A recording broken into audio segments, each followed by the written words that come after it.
Hello and welcome to Story Skeptic. This week I will talk about my favorite shot in Sanjuro. By the way, spoilers for this old-ass crusty movie.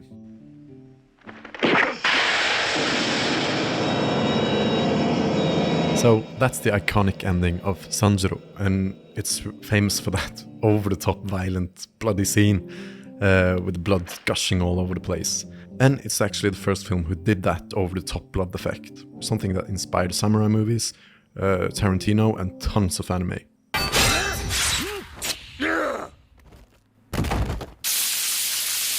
So it's quite influential in the history of cinema. And as Akira Kurosawa's other movies, it has tons of beautiful cinematography. And it follows this jaded samurai Sanjuro, who helps a group of 9 young warriors trying to save their clan from corruption. It's a fun movie, and straight away you can notice the brilliant cinematography, the blocking, the way the shots are composed, how the actors move, which is entertaining and just fun to watch. And my favorite shot comes towards the end of the movie. But to fully appreciate the shot, we need some more context. So here we go. When they're going to rescue the last guy from the corrupted clansman, Sanjuro hatches a plan. Sanjuro will report that he discovered the rebels at a temple outside of town, and when the god leaves to investigate, they'll swoop in and rescue the chamberlain after getting the signal of a bunch of chameleon flowers dumped in the stream. It seems like a perfect plan, except that Sanjuro gets the description of the temple wrong, which puts him in jeopardy as soon as he steps in through the gates.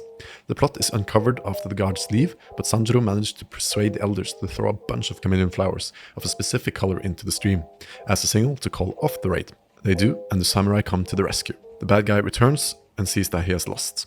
Then we get my favorite shot of the film.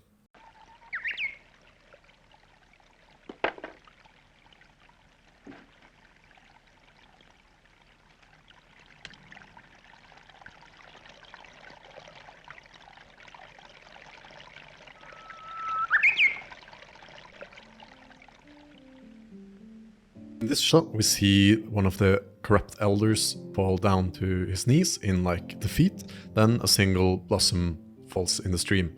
It's beautiful, it's poetic, and the flower just floats down the stream. And then it fades to black. The shot lasts for 20 seconds, which is quite long for a shot, but it's still dynamic and interesting to look at. It has a really nice structure. The position is nice with him in the middle, surrounded by these white flowers and this white wall. He seems defeated. And there's 2 things that makes me love this shot. And the first thing is the motivated camera movement. And you can see that by noticing how the camera moves. It moves because of something in the frame moves. It doesn't just move arbitrary.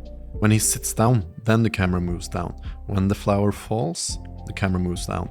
It pans over and then it tilts up when the flower needs it to tilt up. And the other reason for why this is so good is because of the transition between the camera movements. So first the camera kind of pulls down and then it tilts quickly down, but it's transferred by the man sitting down and then the flower falling.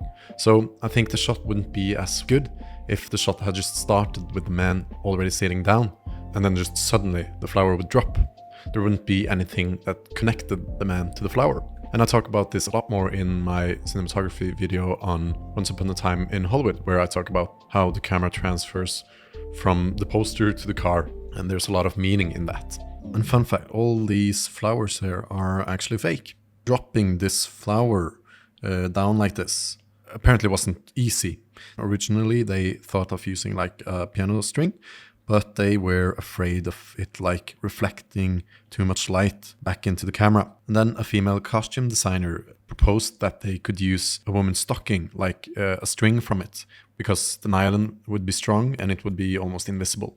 And it worked. The property master of the shoot said the happiness he felt at that moment was indescribable. So this seemingly easy shot wasn't that simple to pull off. Also, that it's just black and white, I think helps with the contrast of the white flower. It makes it really grab our attention, so it looks really nice. Now let's look at some higher concept stuff, like how the shot aids the story and adds some more symbolism to it. These flowers, as you've seen, the entire flower drops off the plant at once, instead of petal by petal. And this was thought to be evocative of beheading. Here it works really well, because this bad guy has just been defeated and his fate is probably death. We understand that nicely when he drops down, but the metaphor of his actual head falling off comes shortly after, when the single blossom drops. And it's also just really beautiful. So this could also almost be seen as his head flowing down the little stream, and then it fades out. Well, that's it for this video. If you liked what you've seen in this single shot, I really recommend the movie. There's a lot of interesting cinematography and the way the camera moves, and as I said, the blocking. It's just really nice. Well, that's it. I'll see you in the next video. Bye!